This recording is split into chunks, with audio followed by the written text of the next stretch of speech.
What defines victory in war? Is it merely the cessation of hostilities, or something far more profound? Today, we delve into a pivotal moment from April 1945, where one soldier's extraordinary decision challenged the very definition of triumph, proving that humanity can indeed transcend the deepest divides of conflict. At the close of World War II, Europe was a landscape of devastation. Historical estimates reveal a staggering 5 million German children alone were orphaned or displaced, facing unimaginable deprivation. Yet, Allied forces operated under strict directives, including General Order No. 4, which expressly prohibited fraternization with German civilians. It was a policy designed to maintain order, but it set the stage for an impossible moral dilemma. How do you reconcile military discipline with the plight of innocent victims, especially when those victims are technically the enemy? It was into this crucible of war and regulation that Sergeant James Harper and his unit advanced through the battered Bavarian countryside. They sought stragglers, remnants of a crumbling regime. What they stumbled upon instead was an old, desolate barn, from which a thin wisp of smoke curled. And as they drew closer, the war-torn silence was pierced by a sound that froze in them. The unmistakable cries of children. Pushing open the heavy, groaning doors, they were confronted not by enemy combatants, but by a scene of utter despair. Over 200 emaciated children, from toddlers to teenagers, huddled together, starving, terrified, on the precipice of death. In that instant, the line between enemy and human blurred irrevocably. April 1945, Bavarian countryside, Germany. As Sergeant James Harper's unit navigated the verdant Bavarian countryside of Germany, an unexpected and ominous sight broke the pastoral calm.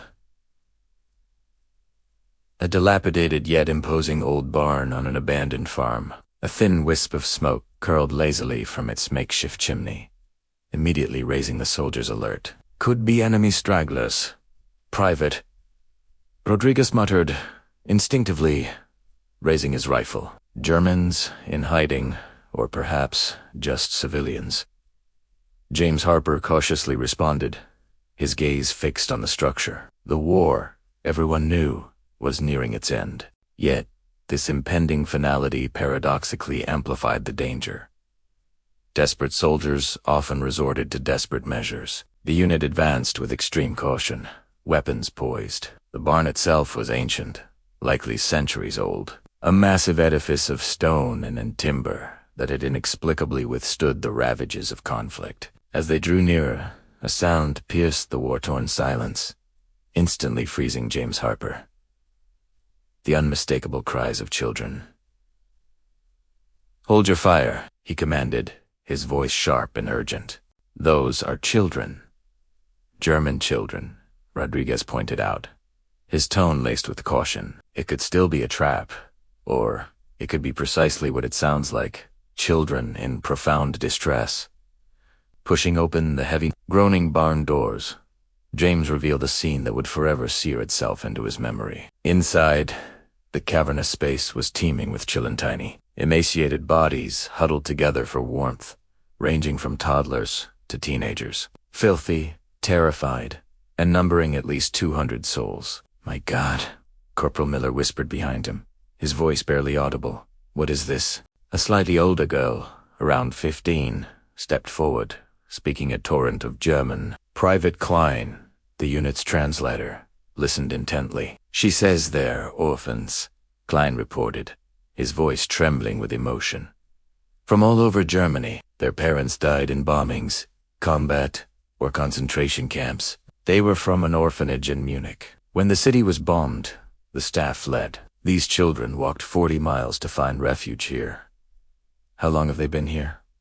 James inquired. The girl quickly responded in German. 2 weeks. The food is gone. 3 children died yesterday from cold and starvation." The stark reality presented an almost unbearable paradox. These were German children, technically enemy civilians, dying in squalor while fully armed American soldiers stood by, possessing the clear means to save them. The moral imperative was undeniable, yet the established path forward was anything but clear. This poignant narrative unfolds from a decision that would not only shock military high command and defy established regulations, but also affirm that even in the darkest hours of war, humanity can transcend hatred. This story resonates globally, illustrating how true courage often lies in choosing compassion over rigid adherence to orders. "What do we do, Sergeant?" Corporal Miller asked, echoing the unspoken question in every soldier's mind. James looked at the children, their hollow eyes, their desperate, flickering hope. Their nationality, suddenly, became utterly irrelevant in the face of their profound humanity. "We help them," he stated firmly, his resolve unwavering. "Sir, regulations." Double. Quotes Miller began, but Harper cut him off. "Regulations be damned," he declared, his voice cutting through the tension. "These are children. We are soldiers, not monsters. We will help them." "Command will have your head for this," Rodriguez warned. "Then let them have my head," James retorted, his voice steely with conviction. "But I will not let children die because of rules devised by bureaucrats who disregard basic human decency." Turning to his unit, James issued orders with military precision. "Rodriguez, Miller, search the farm for any available supplies. Klein, speak with that girl. Ascertain their most urgent needs. Daniels, get on the radio to command. Inform them we've discovered civilians requiring humanitarian aid." "You want me to tell them they're German children, Sergeant?" Daniels asked, his brow furrowed with apprehension. "Tell them they are children. Let command worry about the politics later." The unit moved with swift, decisive purpose, their rigorous military training now repurposed from destruction to salvation. Rodriguez and Miller discovered a cellar stocked with preserved vegetables, a well yielding clean water, and a shed full of firewood. "There's also a farmhouse," Rodriguez reported, returning to James. "Abandoned, but intact. We could relocate the youngest children there. It offers significantly better shelter than this barn." James surveyed the scene. His battle-hardened troops were now tending to enemy children with a surprising tenderness, as if they were their own. This was not how war was supposed to be. Yet perhaps, just perhaps, this was how it could finally conclude. "Feed them first," James commanded. "Warm water, small portions. They've been starving too long. Their stomachs won't tolerate much food initially. Then we'll assess their medical needs." The older girl, Anna, approached James directly. She spoke with a cautious command of English, learned in school before the war had ravaged everything. "Why are you helping us?" she inquired, her young gaze steady, a question reflecting the profound suspicion etched into their collective consciousness. "We are Germans. We are the enemy. You are children, and that is all that matters." James responded, his voice gentle but imbued with unshakable resolve. "Your commanders might be angry, but I'll deal with that. Right now, you and these children need food, warmth, and safety, and that is precisely what you will receive." Tears welled in Anna's eyes. "Thank you. We thought we would die here." "Not on my watch," James affirmed. As the troops distributed food and water, James watched as despair slowly yielded to hope on the children's faces, and fear transformed into cautious trust. Some laughed, some wept. All devoured their meager portions as if they had never tasted food before. "This is going to cause considerable trouble," Klein murmured softly. "Command won't like this. The brass won't like this. We're supposed to be liberating towns, not operating impromptu orphanages. Then they can court-martial me," James declared. "But I will not abandon these children." The radio crackled to life. Daniels looked up, his face pale. "Sergeant, command wants to speak with you." "Captain is on the line. He sounds... ... displeased." James picked up the radio. "Harper. Sergeant, what in God's name is occurring? German children, you're supposed to be consolidating positions, not running a charity." "Sir, with all due respect, there are 200 orphans here. Children, some as young as 3. They are starving and dying. I cannot simply abandon them." They are enemy civilians. Sergeant, they are not our responsibility. They are children, Captain. Human beings, and that makes them everyone's responsibility. A prolonged silence stretched between them. You're putting me in an untenable position, Harper, the captain finally conceded. His frustration palpable. Regulations regarding fraternization with enemy civilians are unequivocally clear. Then change the regulations, sir, or court-martial me, James retorted, his voice unwavering. But I will not, under any circumstances, allow these children to perish. If the American army cannot show basic humanity to orphans, then we are no different from the enemy we are fighting. Another silence, heavy with unspoken implications. The entire unit held its breath. Damn it, Harper. All right. Hold your position. I'm sending a medic team and supplies, but this had better not cause me any more trouble. Thank you, sir. As James hung up the radio, he saw his unit looking at him with a newfound respect. You just gambled your entire career for German children, Rodriguez observed. Worth it, James replied simply. As night descended upon the Bavarian farm, 200 children, for the first time in weeks, slept warm and fed. The world was yet unaware of the events unfolding here, but soon it would know, and the ensuing reactions would shock everyone. Over the next 3 days, Sergeant Harper's unit transformed the abandoned farm into a fully operational provisional orphanage. Medical personnel arrived, working tirelessly to address the severe malnutrition, rampant infections, and various diseases that had already claimed the lives of several young ones. We lost 2 more, the medic reported grimly. They were too far gone. Malnutrition and pneumonia. The rest, if we act quickly, we can save. The farmhouse became a makeshift infirmary for the most severely ill, while the barn was meticulously cleaned, organized, and converted into suitable living quarters for the healthier children. The soldiers toiled around the clock, heating water, preparing meals, and constructing rudimentary beds from salvaged materials. Never thought I'd be changing diapers in Germany, Miller quipped, cradling a toddler, a wry smile on his face. But here we are. War makes us do strange things, Klein responded, a hint of wonder in his voice. Sometimes good, strange, Anna, now their invaluable liaison, translated, organized the older children, and helped care for the younger ones. In a quiet moment, she shared the full, harrowing account with James.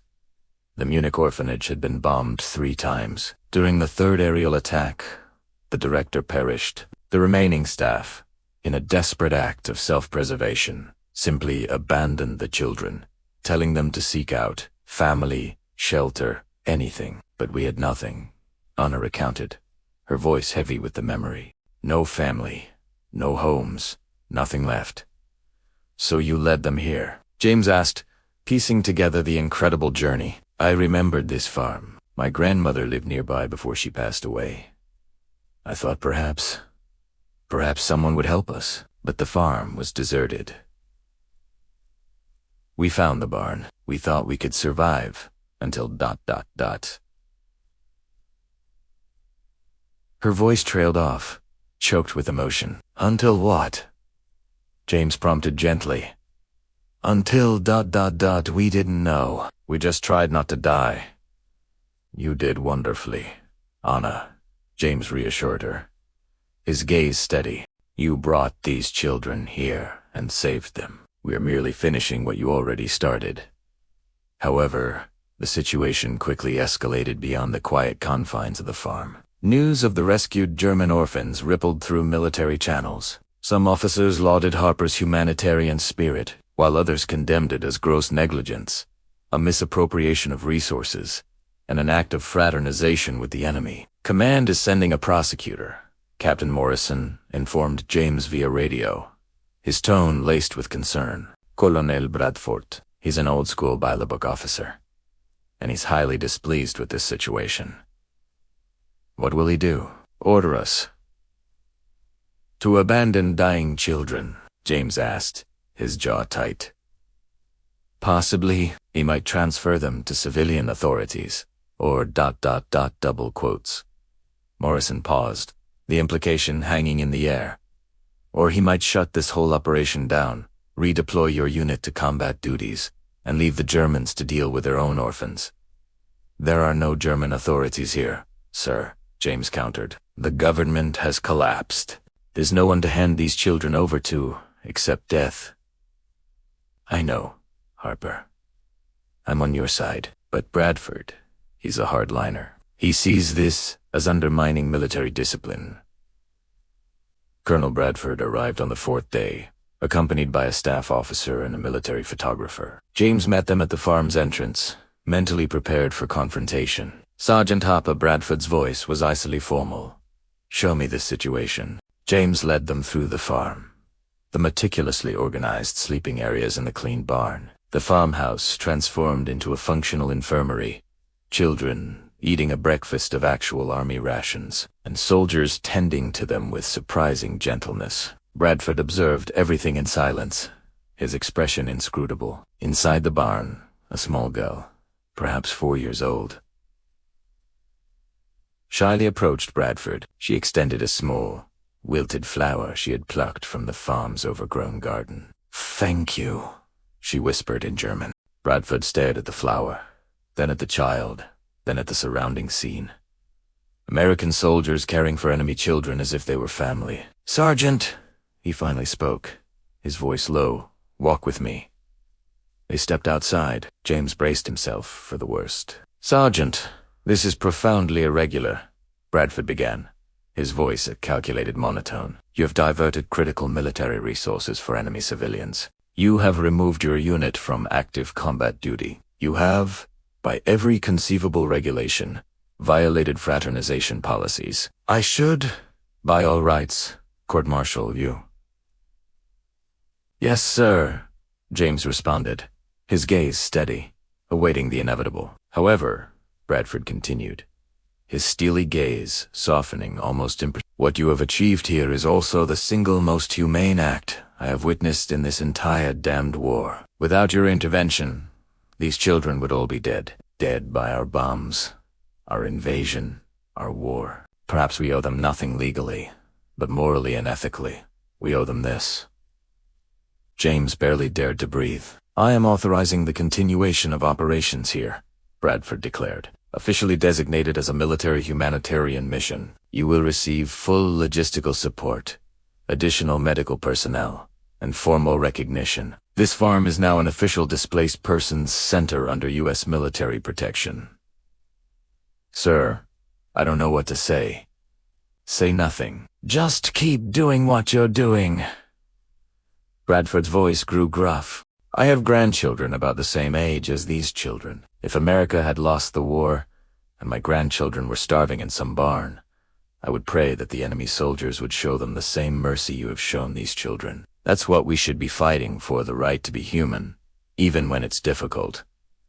The photographer accompanying Bradford stepped forward. "Sir, may I document this? The American people deserve to know what's happening here. Granted. Ensure this story gets out. Let the world see what real victory looks like. Not conquest, but compassion." In the ensuing weeks, the story spread like wildfire. Newspaper headlines proclaimed, "American soldiers rescue 200 German orphans."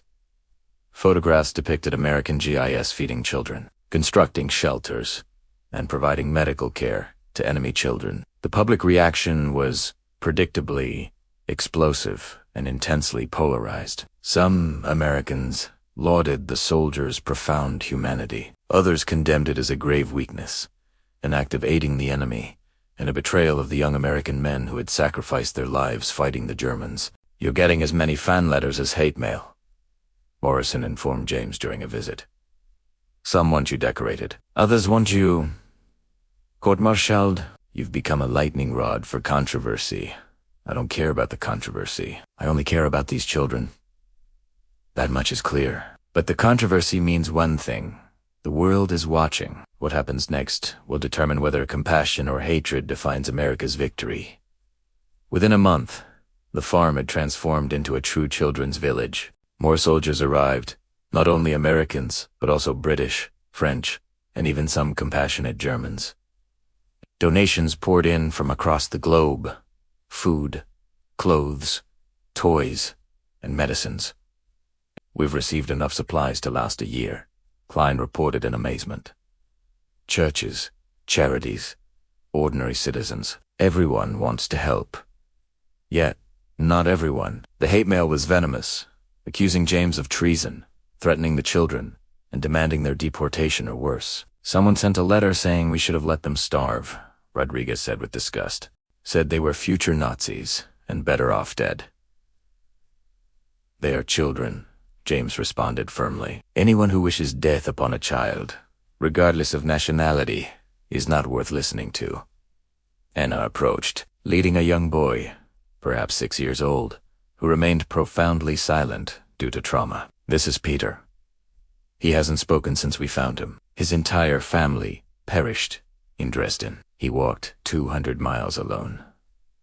James knelt to Peter's level. The boy stared blankly, a ghost in a child's body. "Hey, Peter," James said softly.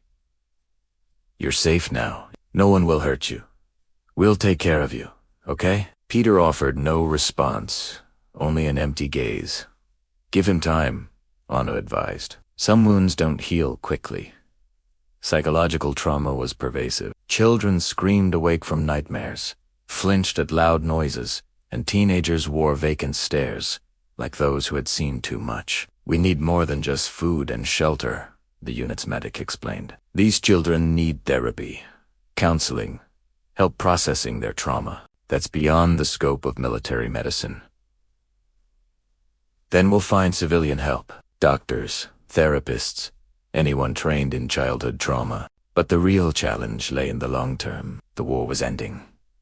Eventually, the American military would withdraw. What then would become of these children? "We can't stay here indefinitely," Morrison told James during a visit. "The Army isn't a permanent social service agency. These children need real homes, families, futures. We are a stopgap, not a solution." "So, what is the solution?" James asked. "Adoption. Foster care. Transfer to functioning orphanages." Morrison paused, then added, "Some of these children might even have surviving relatives somewhere. We should help reunite families wherever possible." It sounded logical, but Anna's reaction was immediate and fierce. "No," she declared when James explained the plan. "We stay together. We are family now. You cannot separate us. Anna, we're trying to help. ... By separating us and sending us to strangers. We survive together. We die together if necessary. But we don't separate." The older children echoed her sentiments. They had forged bonds stronger than blood, bonds of survival, of shared trauma, born only from mutual horror. "This is their family," Klein explained to James. "They lost everything. Parents, homes, country, identity. Each other is all they have left. To break that would be cruel. But we can't house 200 children indefinitely. Where do they go?"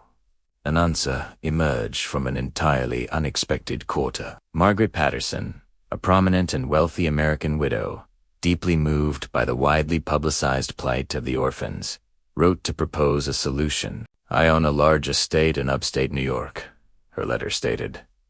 "500 acres, multiple buildings, currently unused. I am willing to convert it into a permanent children's home, funded by my fortune, if you can arrange for the transport of these children to America." James read the letter 3 times, hardly daring to believe it. "She wants to bring them to America. All of them." "Apparently so," Morrison confirmed. "And she's serious. Her lawyers have contacted the State Department. She's secured preliminary immigration approvals, but they are German enemy nationals. Immigration is almost impossible right now. Not for orphans with American sponsorship. There's a humanitarian exemption. She's invoking it. If she can demonstrate financial support and suitable living conditions, these children can immigrate as refugees."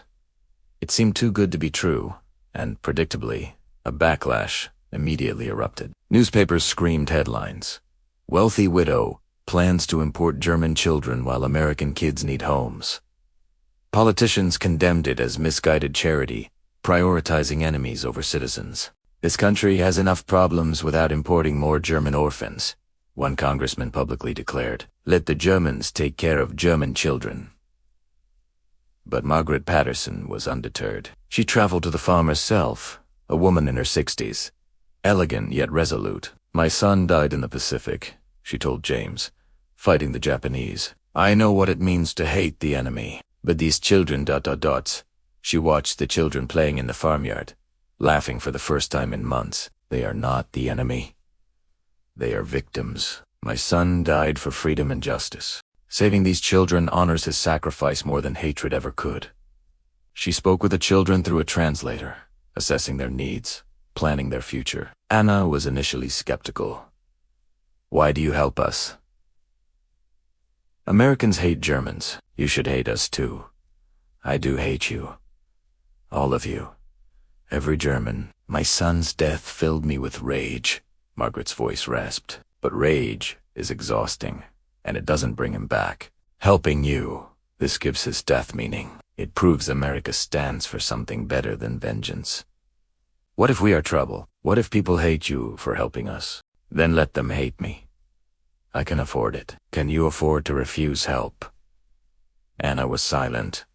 The decision was made. The children, all 200 survivors, would go to America, to Margaret Patterson's estate, to begin new lives far from the ruins of Germany. But first, they had to survive the journey and the world's reaction. For bringing enemy children to America was about to become the most controversial decision of the post-war era. June 1945.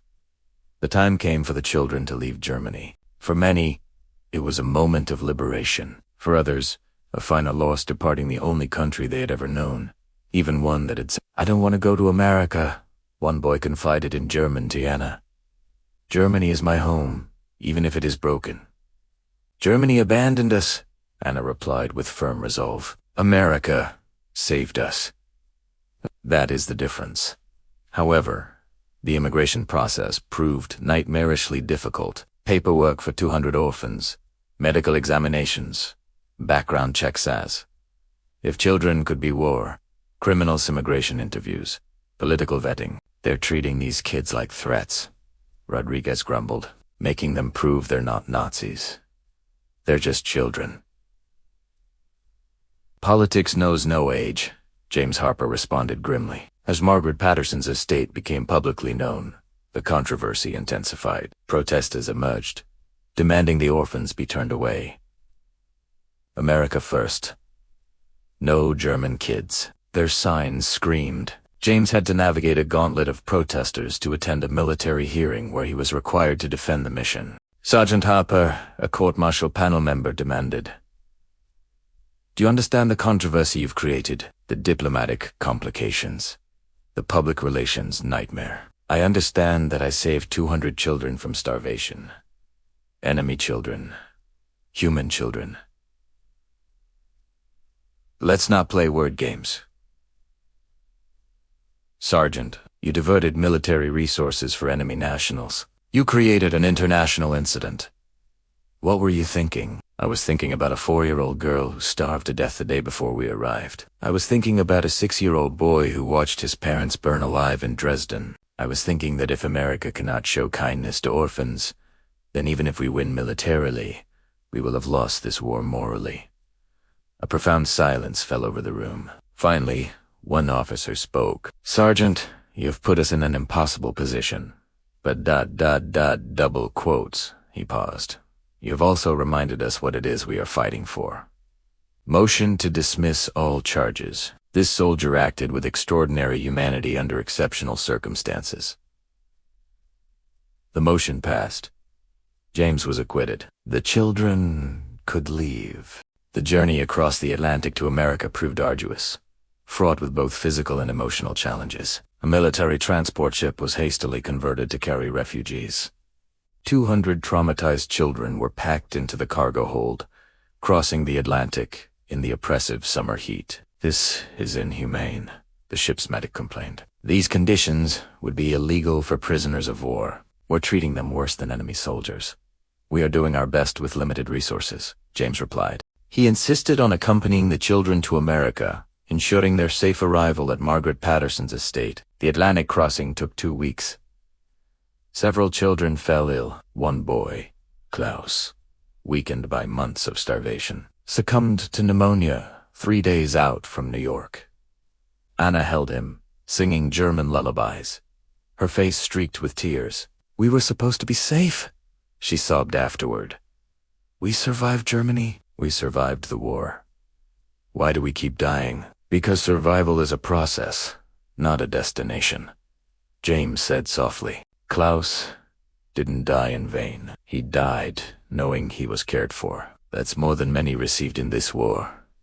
As the transport ship finally docked in New York Harbor, a cacophony of dissent and support greeted them. Protesters, signs screaming Germans go home, and enemy children not welcome, lined the port, their hostility a stark contrast to the small but fervent groups of supporters, church groups, immigrant organizations, and ordinary citizens who believed in compassion. They formed human chains, shielding the children from the protesters, ensuring their safe passage. Margaret Patterson met them at the pier. Flanked by lawyers and social workers, she took one look at the exhausted and frightened children and made a snap decision. "We go directly to the estate. No press conference, no photo opportunities. These children need rest, not a spectacle." A convoy of buses transported them from New York City to her sprawling estate in the Hudson River Valley. The children gazed out the windows at America. Tall buildings, paved roads, no starving people, a country untouched by war. "It's like a dream," Anna whispered. "Everything is whole, clean, undamaged." "This is what winning a war looks like," James answered. "This is the world you are inheriting. Use it to build something beautiful." The estate was magnificent. Spacious buildings, hundreds of acres, which Margaret had transformed into dormitories, classrooms, playgrounds. A complete, self-sufficient community designed specifically for traumatized children. "Welcome home," Margaret announced as the buses arrived. "This is your home now, for as long as you need it. You are safe. You are wanted. You are loved." The children cautiously explored their new dormitories with real beds, bathrooms with running water, a dining hall set with a nourishing dinner, a playground with equipment they had only seen in pictures. Peter, the silent boy from Dresden, saw a set of swings. He walked slowly to it, touched the swing, then looked at James with a questioning gaze. "Go ahead," James said. "That's for you. All of this is for you." Peter sat on the swing. Anna gently pushed him. He swung higher and higher. Then, miraculously, he smiled. It was the first time anyone had seen him smile in months. "We're home," Anna said, watching him. "We're truly full." But the controversy was far from over. America remained divided on whether these German orphans should be given refuge. Some called them enemy children who would grow into enemy adults. Others called them living proof that compassion could win wars. This debate would rage for months, but on this estate, 200 children slept safely for the first time since war had shattered their world, and James thought, watching them settle in, that was victory. A real, meaningful, lasting victory. Not of conquest, but of redemption. If you wish to understand how these children rebuilt their lives in America, how they survived as enemy orphans in a nation still grappling with the hatred of war, and how one soldier's choice redefined the meaning of victory, be sure to subscribe. The most challenging part of their journey had only just begun. The first year at the Patterson estate was a period of both profound transformation and enduring trauma. The children meticulously learned English, enrolled in local schools, and began receiving pioneering treatment for post-traumatic stress disorder, a condition whose full scope and nomenclature were still decades from formal recognition. "They are making progress," the estate's psychologist reported to Margaret. "But the damage is profound. These children witnessed horrors no adult should see. They will forever carry these scars, but they are alive to carry them." "That," Margaret responded, "is always a good thing." James Harper visited monthly. He had returned to active duty, yet he could not abandon the children he had saved. Each visit revealed remarkable changes. The children who had arrived with vacant eyes and haunting silence now laughed, played, and truly lived. "Sergeant Harper!" They would shout in accented English, running to greet him. "You came back?" "Of course I came back. I promised, didn't I?" Anna, now 16, became Margaret's unofficial assistant, helping to manage the younger children, translating and bridging the German and American worlds. "You're doing wonderfully," James told her during one visit. "Your English is fluent. You're thriving. I'm just living. It's not the same." Hannah's eyes still held a wisdom beyond her years. We all pretend to be fine. We smile. We play. We go to school. But at night, ... Her voice dropped to a whisper. At night, we still have nightmares. Still see the bombs. Still smell the burning. That doesn't just go away. I know. I have nightmares too. War leaves its mark on all of us. Do you ever regret saving us? Oh, the controversy you faced. Never. Not once. It was the best thing I did in the entire war.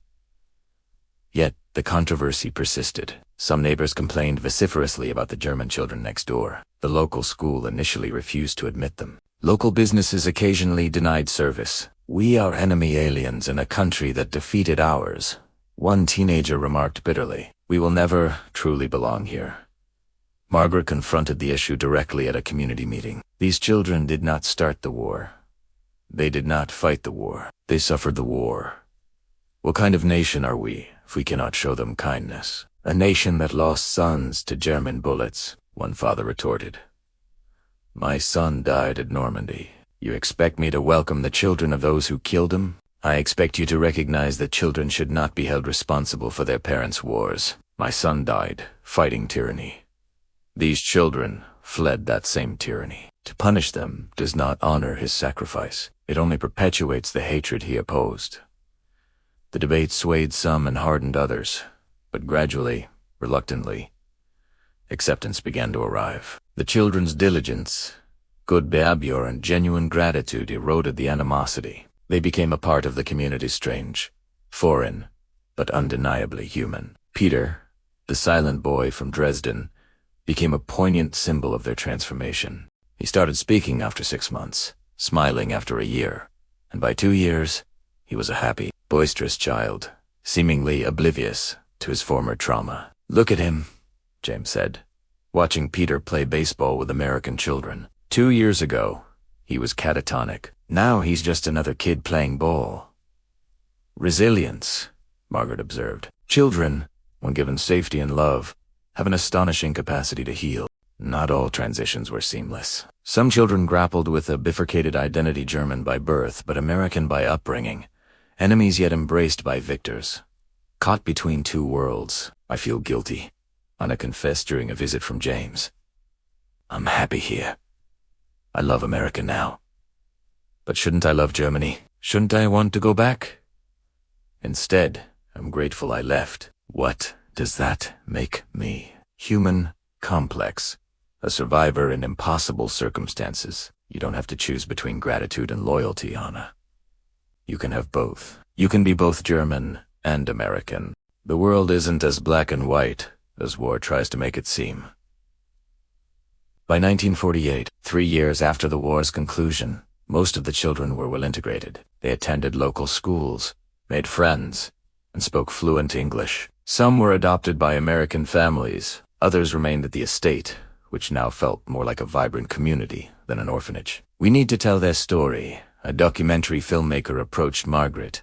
"The world deserves to know what happened here, how enemies became family, how compassion won a victory." The resulting documentary, Children of War, People of Peace, captivated a national audience upon its release in 1949. It chronicled the children's journey from dying in a German barn to thriving in America. It featured interviews with James, Margaret, and the children themselves. The public response was overwhelming. Some watched it through tears. Others remained hostile. But the documentary shifted the national conversation from "should we have saved them" to "how do we ensure more children are saved?" James received thousands of letters, fan mail praising his courage, hate mail condemning his perceived betrayal, and heartbreaking letters from other soldiers who had encountered orphans but lacked the fortitude to act. I found 3 German children in a ruined building in Berlin. One letter read, "I wanted to help them, but I was afraid of trouble, so I left them there. I think about them every day. You had the courage I lacked. Thank you for being braver than I was." These letters haunted James. How many more children died because soldiers were afraid of the consequences? How many could have been saved if more people had chosen compassion over policy? "You can't save everyone," Margaret consoled him. "You saved 200. That's 200 precious lives. 200 futures that exist because you chose humanity. Be proud of that." I am. But I also wonder, what if every soldier had made that choice? What if everyone put children above politics? How many more would have survived? An unknowable number. But your example inspired others. That, too, is salvation.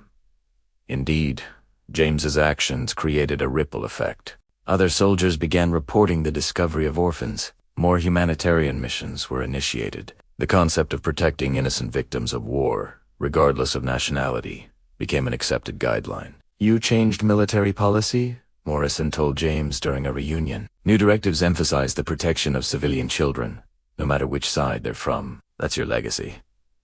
"I just didn't want children to die." Sometimes the simplest motivations create the greatest change. Anna graduated high school in 1951, with honors, perfectly bilingual, and planning to attend college. At her graduation ceremony, she delivered a speech that reverberated across the nation. "6 years ago, I was starving in a barn in Germany, certain I would die. American soldiers found us. They could have left. We were enemy children, not their responsibility. But Sergeant James Harper and his unit chose differently. They chose humanity. Because of that choice, I stand here today. All of us stand here. 200 lives saved. Not by weapons or victory, but by simple human dignity. This is the lesson of our story. And this is how we repay the world. By passing on the mercy that was shown to us." The speech went viral before the term existed. Newspapers reprinted it. Radio shows discussed it. James received another surge of letters, this time overwhelmingly positive. "You did it," Margaret told him. "You proved that even in the darkest moments of war, compassion can survive. Victory is not just military. It's moral." "We did it," James corrected. "You, me, my unit, the children themselves. We all chose differently. We all built this." As the 1950s progressed, the Patterson Estate children became models of American success. Doctors, teachers, business owners, parents, raising the next generation, carrying forward the lessons of the generation that saved them. The world had once been shocked by what American soldiers did in that German barn. But now, years later, that shock had transformed into admiration. And the story had become a legend, proving that the greatest courage lies not in destroying your enemy, but in saving them, even and especially when they are children. 1955, 10 years post-rescue. The Patterson Estate children, now young adults, were fully integrated into American society. Many had graduated from college, embarked on careers, and started families of their own. Peter, once the silent, traumatized boy, was now 21 and studying engineering at Columbia University. When reporters inquired about his German heritage, he simply stated, "I am an American. Germany is where I was born. America is where I became myself." Yet, not everyone shared this view. Some children grappled with a bifurcated identity, German by blood, American by upbringing, fully belonging nowhere. "I went back," Klaus confided in James during a visit. He had returned to Germany to search for surviving relatives. "I found my uncle. He called me a traitor for staying in America. Said I abandoned my people." "What did you say?" "I said my people are anyone who shows me kindness. Nationality is an accident of birth. Character is a choice." Klaus's voice hardened. "He fought for Hitler. I survived Hitler. We're not the same kind of people anymore." Anna married an American teacher, a scandalous union to some, a beautiful one to others. Their wedding symbolized complete integration. A German bride, An American groom. A future without borders. Are you happy? James asked at the reception. Completely happy. But, James, she paused. Sometimes I feel guilty. I survived. Primera. Thrived.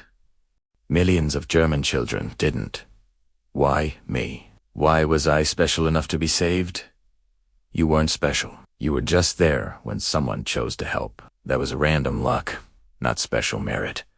Then I owe it to those who died to live well, to prove the choice to save us was meaningful. You do that every day. Margaret Patterson, now 75. Watched the lives she had saved blossom. This is my greatest achievement, she told a journalist. Not my husband's fortune, not my family's name. These 200 lives. That's what matters. The 1949 documentary had become required viewing in schools, teaching children that enemies could become family, that compassion trumped hatred, and that individual choices mattered profoundly. James retired from the military in 1954. His legacy was cemented not through combat, but through kindness. The best decision I ever made, he told Peter at his graduation. Saving your children. You gave us a future, Peter replied. We give you immortality. Your story will outlive us all. And it would. 1960, 15 years, post-rescue. As the Cold War intensified, the need for German allies became paramount. Former enemies became friends against the Soviet threat. It's funny how wars shift alliances, Hannah observed. She now worked as a translator for the State Department, her bilingual skills invaluable. Yesterday's enemy is today's partner. Politics change. Humanity should not, James replied. But some of the Patterson estate children felt conflicted. Germany was rebuilding impressively. West Germany was thriving. Some considered returning, driven by curiosity about their homeland, a connection to their roots. I want to see where I came from, Maria told Margaret. She was 18, considering attending university in Munich. I need to understand my German half. Then go explore. Just remember that home is always here. Maria spent a year in Germany. She returned, transformed, more confident in her dual identity, comfortable being both German and American. I don't need to choose, she explained. I can be both. Carry two cultures, bridge two worlds. Her perspective inspired others. Some cheered and took route-finding journeys, visiting Germany, connecting with distant relatives, exploring the country that birthed them, even if America had nurtured them. Yet, challenges persisted. Some Americans still viewed them as enemy aliens. And despite decades of integration, they faced employment discrimination, social prejudice, and occasional venomous remarks. Go back to Germany, someone shouted at Peter during an anti-immigrant protest in 1962. Peter.com, educated and fully Americanized, simply replied, I am an American. I fought for this country. He had served in Korea, proving loyalty through military service. I bled for America, did you? The confrontation made news. Public opinion shifted further. The Patterson children became symbols of successful immigration, proving that former enemies could become exemplary citizens. James watched with pride as his children, as he called them, succeeded despite the obstacles. Doctors, teachers, engineers, parents, contributing to America while retaining their German heritage. You built something grander than a rescue, Margaret told him. You proved that diversity strengthens a nation, that opening your doors to refugees enriches everyone. I just didn't want children to die. And because you made that choice, 200 families now exist that otherwise wouldn't. 200 careers, contributions, lives that will ripple forward infinitely. That is immortality, James. True, meaningful immortality. 1965, 20 years a grand reunion was held at the Patterson estate. All the surviving children, 196 out of the original 200, their spouses, their children. Over 500 people packed the estate. James, now 63, was the guest of honor. The children had commissioned a statue, a soldier holding a child, simply titled Humanity. We wanted something permanent, Anna explained at the unveiling. Something that captured what you taught us. That strength isn't just military might. It's moral courage, choosing compassion when hatred is easier. James wept openly. You have exceeded all my hopes for you. You are teachers, doctors, parents, citizens. You have proven that saving lives matters. Margaret Patterson, 85 and frail, addressed the crowd. 20 years ago, the world was shocked that American soldiers saved German children, shocked that we welcomed enemy orphans to America. But you have proven what we believed. The children are never the enemy, that compassion is always right, and that humanity transcends nationality. The reunion featured German and American flags, flying food from both cultures, songs sung in 2 languages, a celebration of fully integrated dual heritage. Peter introduced his 3 children to James. This is Sergeant Harper, the man who saved your grandfather. Without him, none of you would exist. The children gazed with appropriate awe. James knelt to their level. Your grandfather was the bravest man I ever knew. He went through things no child should. You come from strong people. Later, an unexpected guest arrived. Colonel Bradford, now gentle retired, but still sharp. I came to see what my decision wrought, A told James. When I authorized this mission, I took a gamble between humanity and regulations. It was the best gamble I ever made. You could have shut us down. You chose differently, because you showed me something I had forgotten in the war. Our goal wasn't just to defeat the enemy. It was to prove we were better than the enemy. You proved that. These children proved that. The reunion garnered extensive media coverage. Newspapers called it the miracle of Patterson Estate. In television interviews, the children, now adults, shared their stories. We were dying, Anna told CBS News. Truly dying in that barn. American soldiers could have walked past, but they stopped. They helped it. Us, and they, saved us. And that choice echoed for generations. Now, my children exist because of that choice. My grandchildren will exist because of that choice. That is what kindness creates. Infinite ripples forward. The story inspired new refugee programs. In the 1970s, America, modeling itself on the Patterson Estate, opened its doors to Vietnamese orphans. See what you started? Margaret told James. A precedent, a proof that saving enemy children strengthens us, not weakens us. I just wanted them to live, and they lived magnificently. 1975, 30 years post-rescue, James Harper, at 73, was awarded the Presidential Medal of Freedom. President Ford personally presented it. This medal is bestowed for exceptional contributions to the values of the United States. Ford declared it, Sergeant Harper embodied the finest principles of our nation: kindness over vengeance, compassion over hatred, and the protection of innocent life as every soldier's highest duty.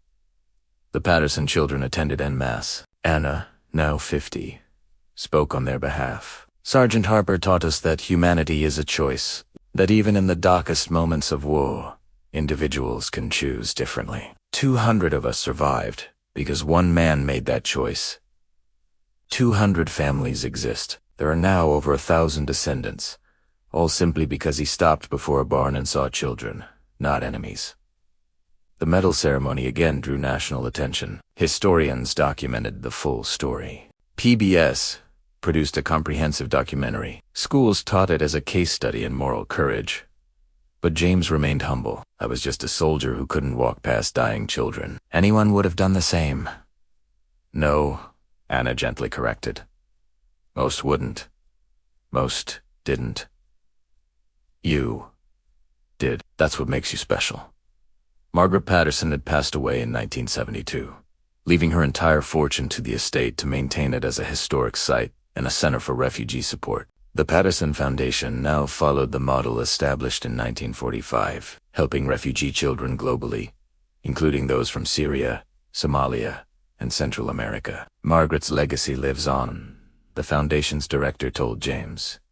In 30 years, we've helped over 10,000 refugee children, all inspired by what you started and what we built together.